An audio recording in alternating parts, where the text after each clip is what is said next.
Karibu Zanzibar, kisiwa cha marashi ya karafuu chenye upepo mwanana. Ndio maana tunasema Zanzibar ni njema, atakaye na aje. Zanzibar ni kivutio cha kihistoria, utajiri wa tamaduni, na sasa inanawiri kwa maendeleo endelevu.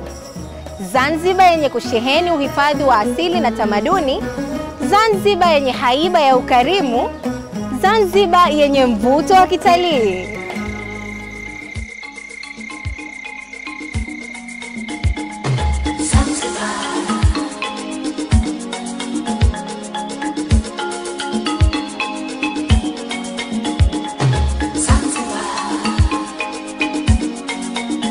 Na hii ndio Zanzibar.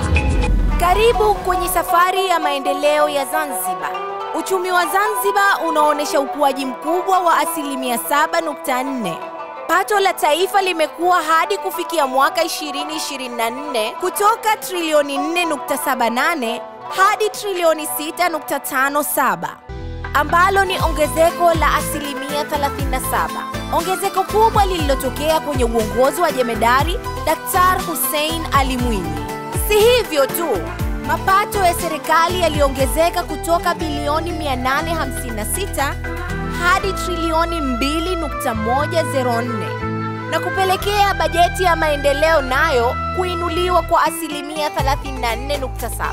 Miradi 485 yenye thamani ya dola bilioni 6.2 imesajiliwa, ikitarajiwa kuleta ajira zaidi ya 25,470. Ndiyo, uongozi wa Dr. Hussein Ali Mwinyi umeleta mageuzi makubwa ya kiuchumi Zanzibar. Mapato ya serikali yameongezeka mara 2 na ajira zimeongezeka kutokana na miradi mikubwa ya kimaendeleo. Mapigo ya Rais Dr. Mwinyi ni maendeleo tu, na hilo hakuna mwenye shaka nalo. Miundombinu ni uti wa mgongo wa mageuzi haya. Kilomita 500 za barabara zimekwisha kamilika. Barabara mpya zenye urefu wa kilomita 100.9 zimekwisha jengwa mjini, na kilomita 275.9 za barabara za ndani tayari zimekwisha kamilika kwa 71%. Si hayo tu, flyovers 2 zinaendelea kujengwa Mwanakwerekwe na Amani, ambazo zitaondoa kero za misongamano ambayo haina ulazima, lakini pia itakwenda kuongeza haiba ya mji wetu wa Zanzibar. Lakini pia uzinduzi wa mradi huu wa Mwanakwerekwe ni sehemu tu ya mradi mkubwa wa interchange ya barabara 4 ambao una dhamira ya kufanya usafiri wa kisasa zaidi. Kwa sisi vijana itakuwa ni kujisnapu kama mbele vile. Zanzibar ya sasa imekaa poa sana na inapendezeshwa na maeneo mbalimbali ya kisasa ya kufanyia biashara. Tukumbuke mnamo Julai 18, 2022, Dr. Mwinyi aliahidi serikali ya mapinduzi ya Zanzibar itajenga masoko ya kisasa. Naam, bila ya shaka amelitimiza hilo. Na sasa Zanzibar tuna masoko makubwa 5 ya kisasa ndani ya Unguja na Pemba. Bila ya kusahau soko kubwa kule Chuini, na soko linajulikana kwa umaarufu kama soko la Nazi, hapa soko la Jumbi. Kwa kweli Dr. Mwinyi ametimiza ahadi za wananchi wake. Wafanyabiashara wa masokoni sasa hivi wanafanya kazi zao bila ya mashaka yoyote kama ilivyokuwa hapo awali. Si hayo tu, ujenzi wa Terminal 3 ya uwanja wa ndege huu wa kimataifa wa Abeid Amani Karume hapa visiwani Unguja umeleta mafanikio makubwa katika sekta ya usafiri wa anga. Serikali ya awamu ya 8 kwa sasa pia ipo katika ujenzi wa uwanja wa ndege mpya kule kisiwani Pemba, ambao utakwenda kufungua milango ya uchumi na uwekezaji, lakini pia kurahisisha shughuli za usafiri kule visiwani Pemba. Huku utalii nao ukiwa umeongeza vyanzo vipya na ongezeko la watalii kwa 89.9 kutoka 2021 hadi mwaka 2024. Serikali ya Mapinduzi ya Zanzibar chini ya uongozi wa Rais Dr. Hussein Ali Mwinyi imeweka msukumo mkubwa katika ukarabati wa bandari mbalimbali. Maboresho hayo ni sehemu ya mkakati mpana wa kuifungua Zanzibar na Pemba kiuchumi kwa kuhakikisha upatikanaji wa huduma bora za usafirishaji na upatikanaji wa abiria. Bandari ya Fumba ambayo ni lango jipya la biashara ni mojawapo ya miradi mikubwa ya kimkakati inayolenga kuboresha ufanisi wa bandari kwa upande wa Unguja.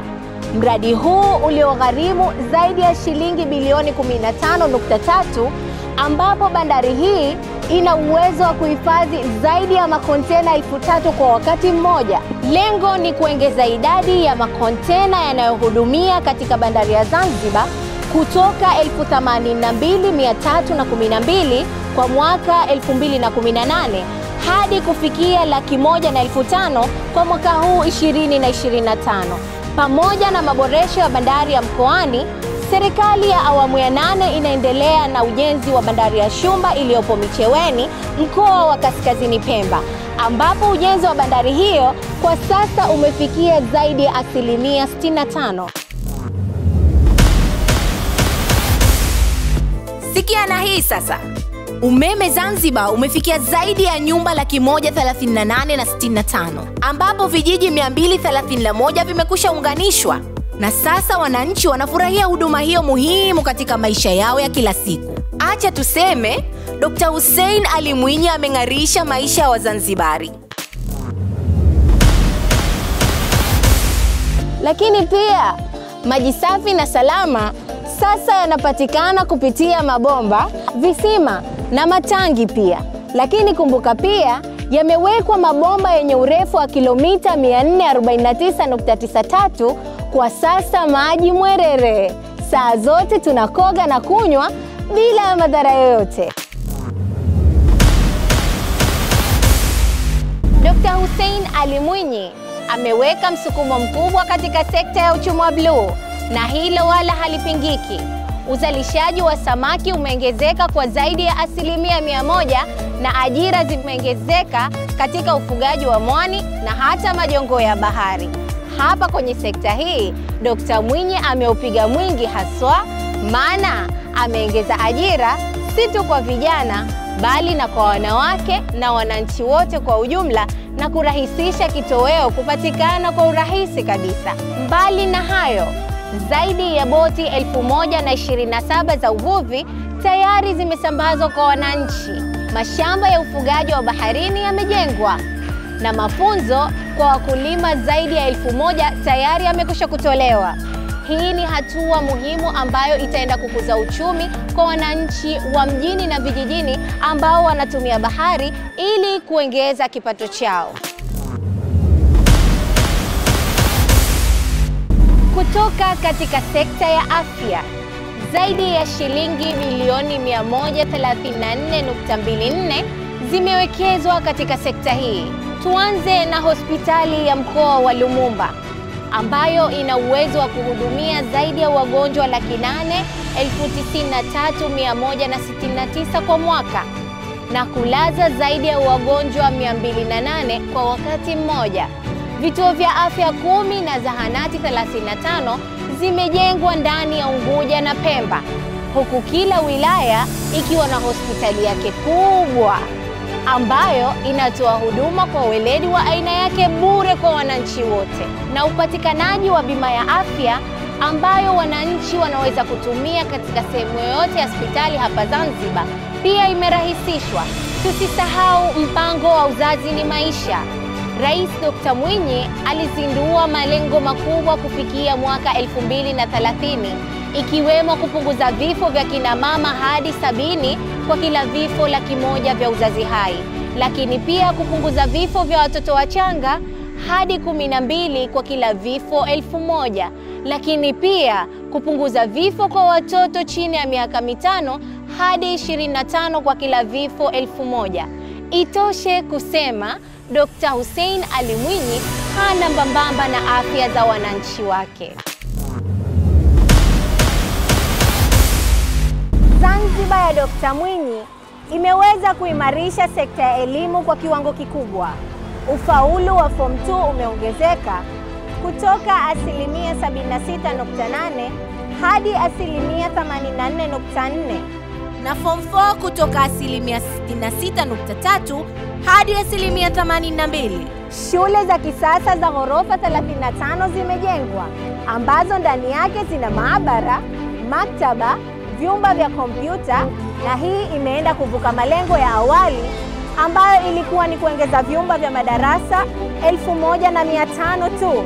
Naam, bila ya shaka mafanikio haya yanaendelea kuimarisha mafanikio ya Wazanzibari walio wengi katika ukuaji wa elimu na kulisaidia taifa kuwa na wasomi bora. Hivi, unaufahamu utalii wa michezo? Sasa ndio wakati wake Zanzibar.